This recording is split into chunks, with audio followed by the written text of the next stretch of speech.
And now we're ready. Now we're here. Hello, hi, everyone. I thought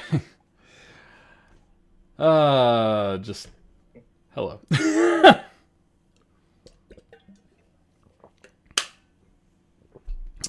You can tell where my brain's at with setting this up. Anyway, hello everybody. Welcome to this week in general. This week, we're just talking about stuff and things. John, how's it going, babe?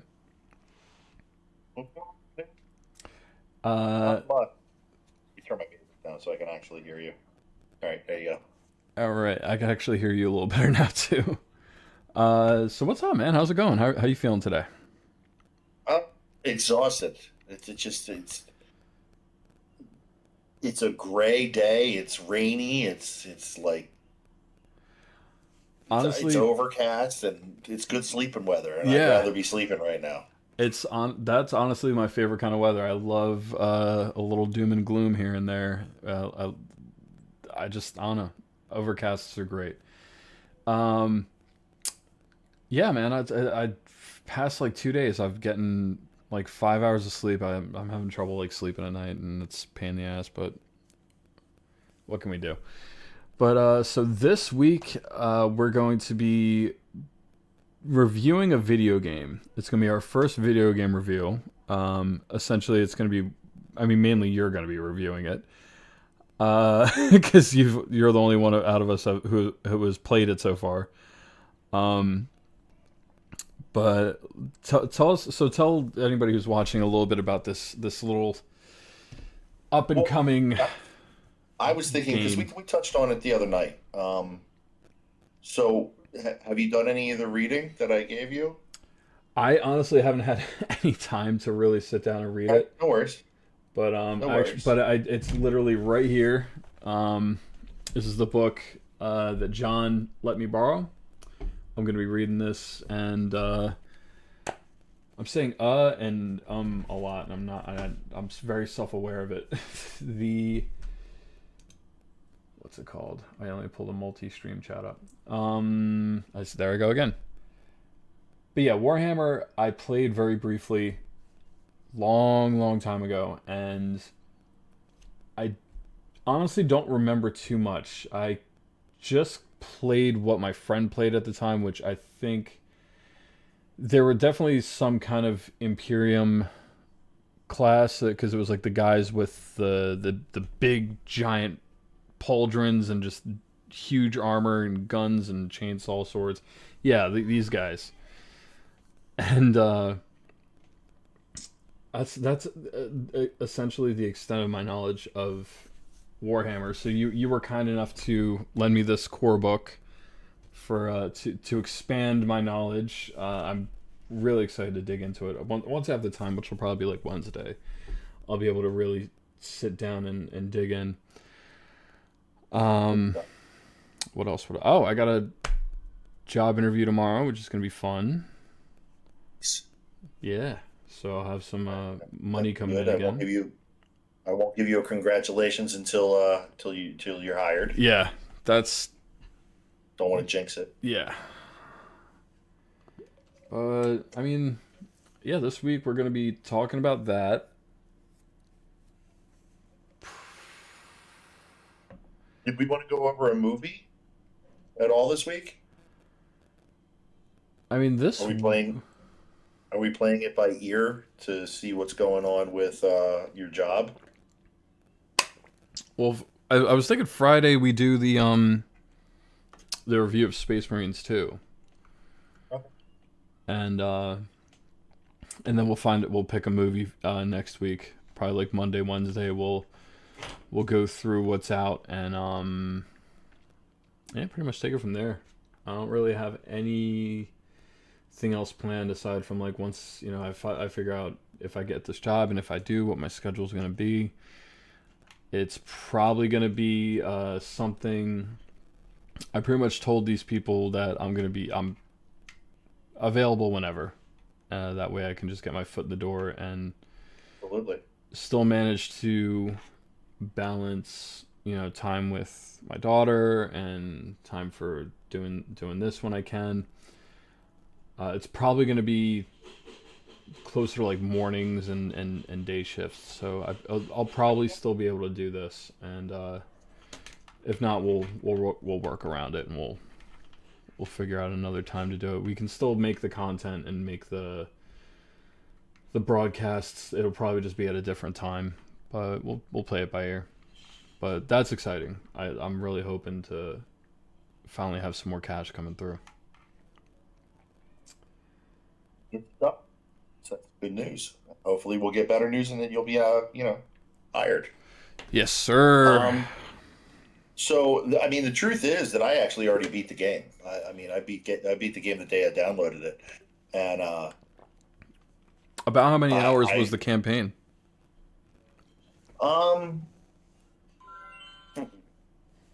you had about between 2.5 to I would say about 2.5 hours per chapter. There's about 6 chapters. Okay. Um, that's so a lot of people are sort of ragging on the game because it's so short.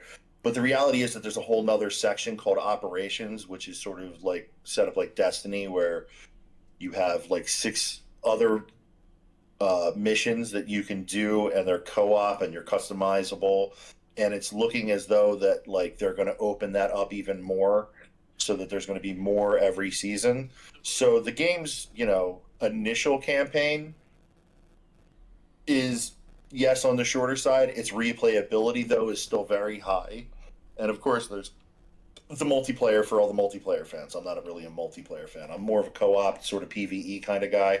I even played DayZ in PvE, but that's another story. Yeah, I remember you briefly played that for a while, and you tried to get me into it, and I was like, for some Great game. reason, the what's it called? Like those. And I was like, wait, sorry, I'm pulling up the stream on my phone so I can kind of monitor it. Those style games like Rust, I never got into. Um, You have a dedicated crew who's going to be on with you all the time, or you've got to really love survival games. yeah, Otherwise, they're really hard. like I've played But yeah, I don't. survival mode on Skyrim, which is hard. I don't want to go running down that. That's a whole nother. We could do an hour or two simply on survival games. Um, but I played through the entire. I played through the entire campaign. I love the story. I love the twist at the end of it. Um, I love the open door where now there's interaction with the devs. They're talking like, is there going to be are you going to have to wait till Space Marine 3 for the conclusion of this story? Is there a DLC that's going to happen? Is it sort of going to be like live servicey where they're just going to drop like a whole new section in the season, uh, the yeah, the season, the next season.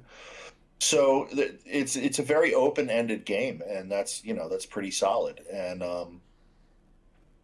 you can sort of I beat it on normal. I would and that was mildly overwhelming. I can imagine the next two, because there's 2 more difficulties after normal. Could legitimately see where that would be heavy duty. Um, and just getting into the first operation, I think I got about like 20 minutes in, and it was whooping my ass. Because, like I said, it's completely different. It's not like you're not just fighting fodder mods. You're actually going up like multiple elites at one time.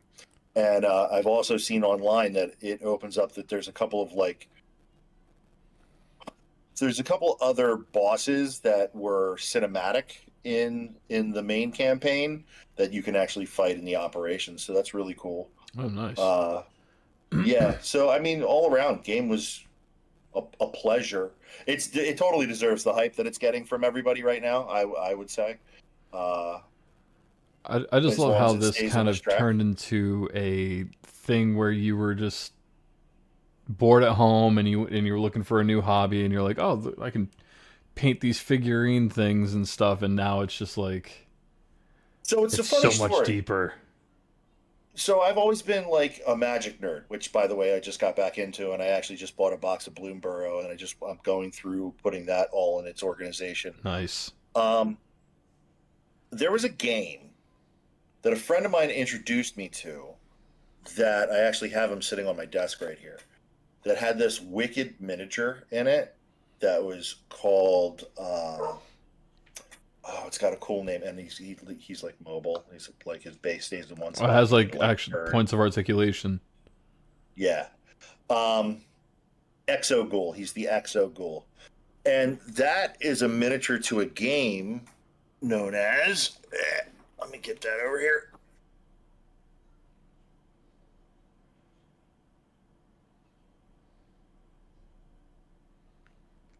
Mutant Chronicles. Oh, Can I get it interesting. in focus? The green Can I screen's get it in like focus? Green seems like I don't want to look at this. Come on. So it's called Siege of the Citadel, and it's much more of like a board game style, but it had these wicked miniatures. And then I always saw like uh, Warhammer stuff in game stores, and it always piqued my interest. So what ended up happening was on a lark, like before Christmas, my son was asking me about Siege of the Citadel because I was watching like videos and how tos and like how they all work, and he was like, "Can we play that?" And I was like, "You know what? Let's go to Target and see what they got because they were doing like a Black Friday sale." And when I got there, they had this, which is the Space Marine Starter Kit, and it's a board game. And you start off, which was funny because this was sort of gave a hint to what Space Marine 2 was about. mhm. And you can't really see. it's I'm gonna get rid of. I'm gonna get rid of this background real quick. it's like this isn't a person. We don't need to see this. Okay, so you can kind of see on here. There's Titus from Space Marine 2, well, and actually Space Marine 1, and the Tyranids. So that sort of started it. I busted that out. These were like press fit. It was, they were super easy. And then I was like, you know what? I want to do a traditional one. I want to do like the way you're supposed to, like the Hmm. the, the base game. So I scooped up this bad boy because he looked cool, not having really any idea who he was or what chapter he was a part of, and cut him out and I put him together. And I waited probably with him months to paint him because I realized that he is actually the Supreme Grandmaster Osriel of the Dark Angels after after I purchased him. So I went out and I there was other Black Friday sales, and I ended up scooping like a Leviathan box for like $100 off and a bunch of other things. And I got more stuff for Christmas, and that's when I really started getting into it. And now, And what now you have the gray pile of now? shame. What started out as I'm about to turn my camera, so if you don't want to be on camera, Yeah, I need to get so you go over there. No, you won't. There you go. There you go. Go. What started out as me just working in my on my table, like Mhm. my dining room table, of expanded into An actual like this, workstation. and I now have a workstation. I have all these guys, all of my finished guys, and there's my stack of shame. That's all leftovers from projects I've already done. I went from having like 5 paints to like, I think I'm at 112. Damn. Well, you gotta have the different shades. Yeah. And there's contrast paints. You gotta have the contrast paints. Um, Here's one for you. This is a kicker. So I was watching a like a how-to, and people were talking about uh, there's like classic, the way that the original paint formula used to smell, and then I found out that there's actually a company who makes the original paint formula. They're called Cote d'Arms. So of course, What a proper title. I had to buy them. So yeah, um, haven't quite figured out where they're going to end up landing in my paint schemes, because they're a little thinner than, which I like, because thinner's better. You put a couple more coats on there, and you don't have to play around with the water. You Hmm. get the right consistency. But I like them, and they do have a unique smell, and that was sort of the part that the guy was commenting on, is that they have like a sort of earthy, like a, I don't want to say linseed oil, but it's sort of like a linseedy earth smell to them, and so that's cool. And I made the So, mistake of buying Kill Team, not knowing that it's a completely different game than Warhammer. so instead of So having many I have leather 2 Kill bound Team books. sets. Okay. That's still cool. I got the works. Instead of having many leather bound books that smell of rich mahogany, you have many painted figurines that smell of rich mahogany. Of rich mahogany. I have, and Which is I'm also better? non-traditional. My chapter is a little homebrew. They're a mixture of veterans, um, and that's, veterans typically aren't a thing in Warhammer because people, yeah, some live long and some don't. Like most of them don't. But I have elite terminators that I'm working on.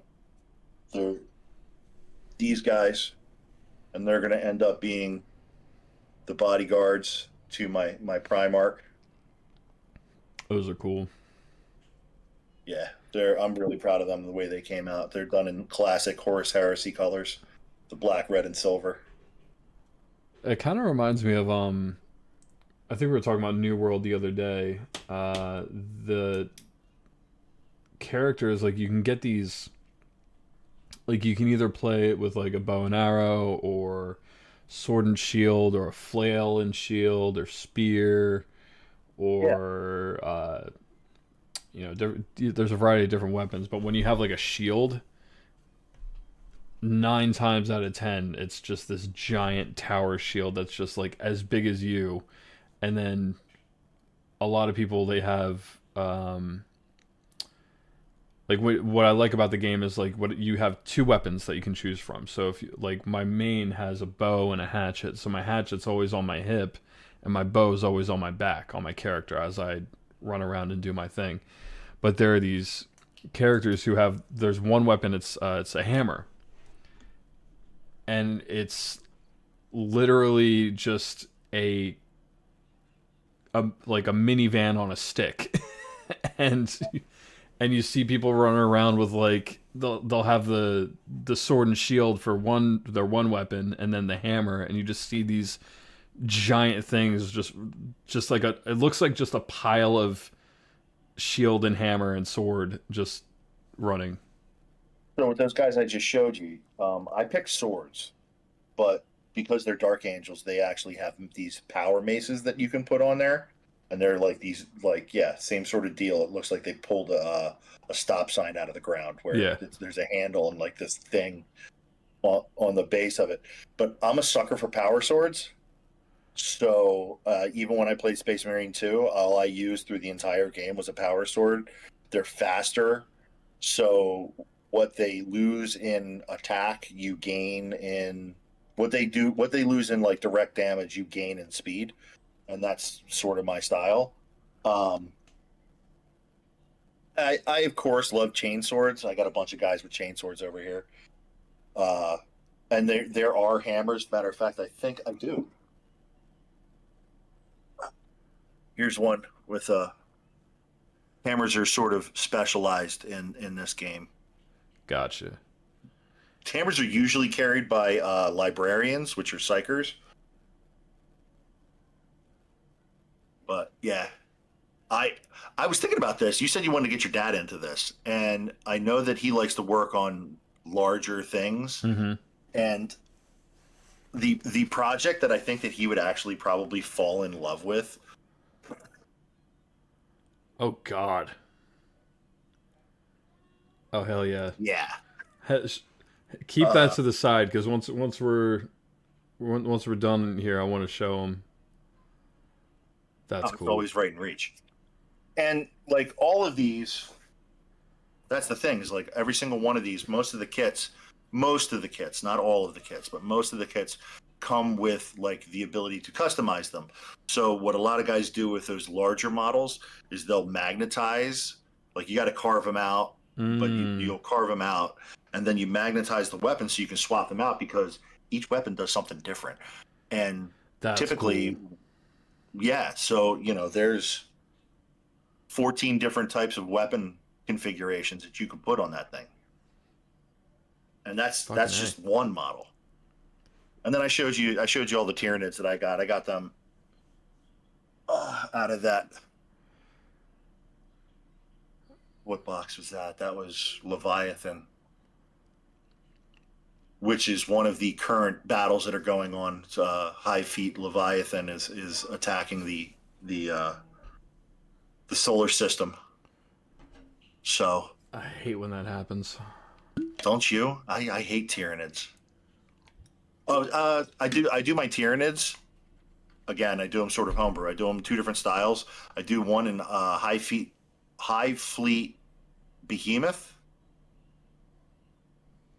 which are these guys, and they're sort of like blue, black, red, and sort of toxic looking, Mm-hmm. which are sort of classic. The modern Behemoth is their bodies are actually like more of like that color red. Hmm. And then pick a good one.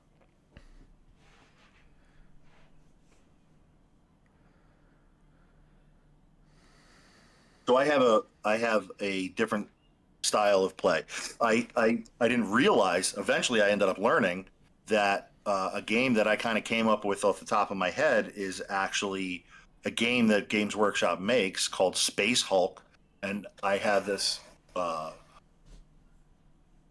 whatchamacallit set up over here that's a spaceship and it's a square tile where most when you're playing on with Warhammer it's an open board and you just use rulers or measuring tapes, but this one you don't need that because every square is an inch and wherever your guys land. And basically you set up the spaceship to have like random encounters, like you put like tokens out on in certain rooms, and then when a player hits that room or as it works its way through the spaceship itself, you roll a dice for how many are going to show up, and then they sort of Oh, ambush that's the cool. Marines, and the Marines got to fight their way out of it. Didn't realize that that was actually a game, and there's more rules to theirs. Mine was just like something for me and my kids to do. But so those guys, those Tyranids that I painted in xenomorph I style. was just gonna say it looks very. The first one looked like kind of like a xenomorph, but this one is definitely. These guys are these are like two of my best, where they have that sort of silvery silver tongue. Yeah, That's cool.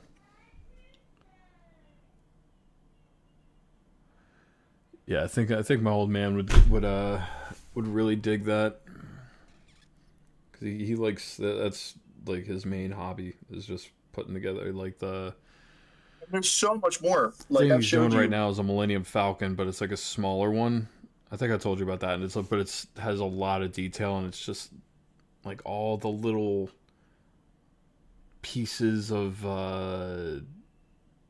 like the ship are just yeah, it's a pain in the ass. The detail, the high res detail on everything. Yeah. So Leviathan is another. So like with the Imperium, there every legion has its own chapters within it. The Tyranids have hive fleets, and there's Behemoth, Leviathan. Um, there's like 18 of them. I can't remember them off the top of my head. I like Leviathan. I can't paint Leviathan. I'm not even going to lie to you about it. Hmm. So they tend to be what actually you're fighting in Space Marine 2. And they're white and purple, but I can never get the white to look right. It just kind of looks funky, and I'm never happy with it. Well, I think it looks great. Blurry, but great. Yeah, a little blurry. Let me back them up a little bit. I mean, then again, I don't know what they truly look like, but that reminds me more of like the Covenant.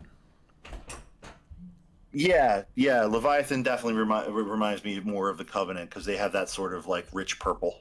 Yeah. But when you see them painted up by like a professional, and they have like painting skin sucks. Just gonna put that out there because there's so many hidden little tones in it when you're painting like a human and you're trying to get like the right way to get like a skin tone, like a flesh tone. Like I'm red and pink right here, and I'm also pale like yellow down here, pale cream. And when you're looking at a piece of plastic that's fucking gray, Yeah. and you're like, where's the color supposed to go? So I've done experiments. I've done like a couple of different little busts where I was playing around with color shading and doing stuff like that. Yeah, But for imagine some trying reason to working. paint a human is much different than trying to paint something like, a piece of armor or a ship or a Yes, vehicle.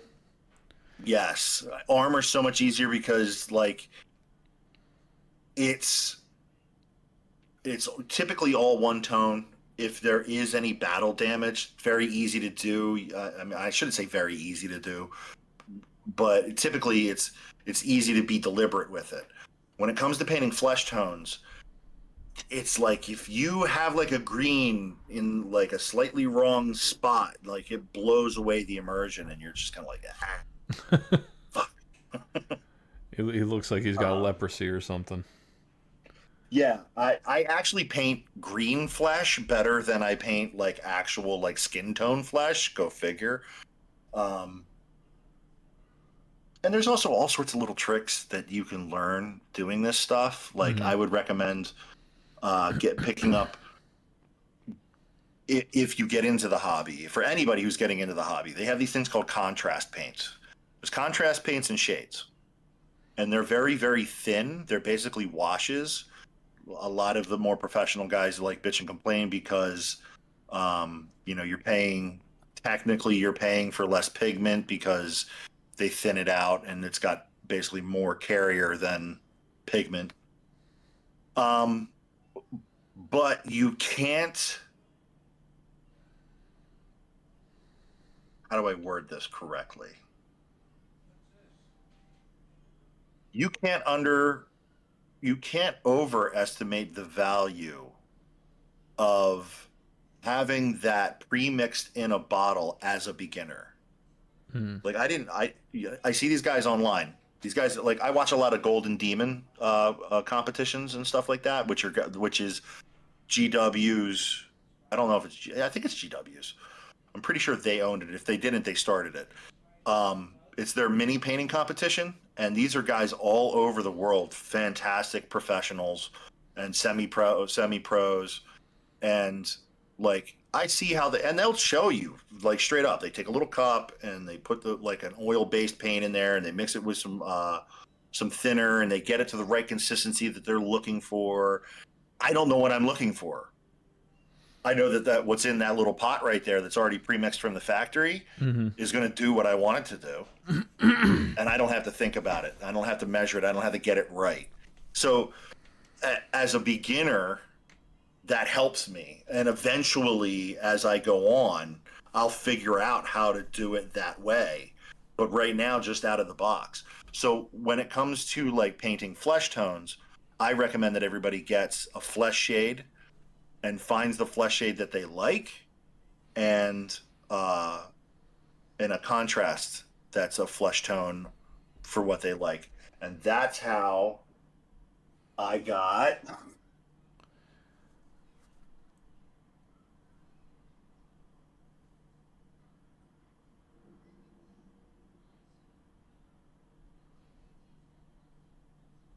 adults like this. He's You're gonna have to like put it right up to the camera. yeah, it's kind of hard to see, but it looks like a human head, Yeah. right? I think if you move your face back, because I think it like move, tries to. or if I do something Yeah. like Oh, that. there we go. Oh yeah. Yeah, that looks good. You mentioned the competitions and stuff. The reminds me of this thing I saw once where this guy takes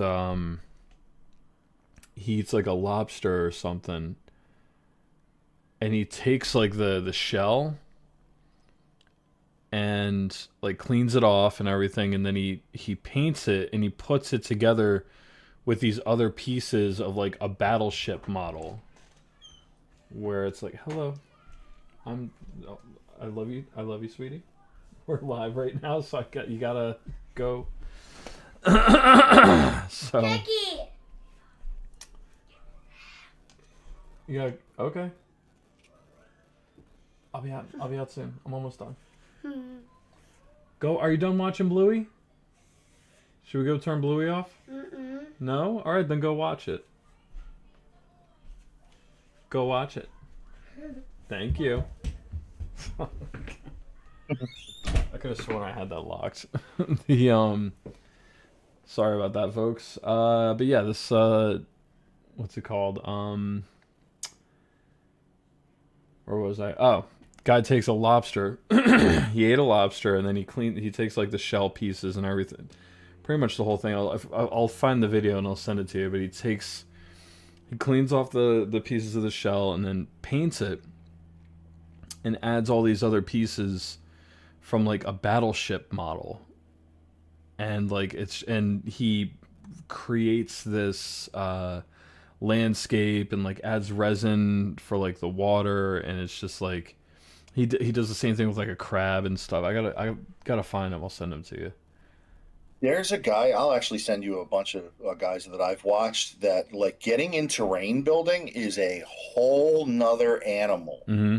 Like these guys get like deep, and then there's another whole part of this that's called kit bashing, and that's literally taking different parts from different kits that aren't supposed to go together. That's why I save all, because you always end up with like a lot of extra. You know, there's parts on there, Mm-hmm. and I'm just waiting for the opportunity to use it. But there's guys I see out there that like kit bash everything, and like I know I had the creativity when I was younger, when I used to be able to look at something and just like my brain would just run with whatever its design was. But I wish I still had that, because I've seen guys take like it was a Linksys router that he like deconstructed and turned it into a spaceship. Like took all the guts out of it and then put That's in his own cool. LEDs and stuff and powered it and like set it up and like took parts from like broken games and broken stuff and like put it on there. And when he was done with it, it looked like it was a kit that he pulled out of a box. It was just like so phenomenal from start to finish. And I see so many of these guys. And again, another like, when I started getting into the hobby, I started exploring, because when you go to a hobby store, it's never just one hobby. It's like you don't go to a Warhammer store and it's just Warhammer, unless you live near a GW, which I would love to, but we don't live in the UK. But so there's a shout out. I think it's AAA Hobbies out in Gloucester, and they're like one of the last traditional hobby stores that I know of. They had like, you go to ones around here, and I'm not knocking them. People find their niche, and especially when it comes to like regional situations, certain things do better in certain areas. But but AAA Hobbies out west of Jersey, closer to Philly, dude, they have every possible hobby you could think of in this place. And one Maybe of the we'll make big a trip one ones, of these days. oh, it's a blast. I mean, if you're into like crazy hobbies, like uh, Hobby Town by you is close.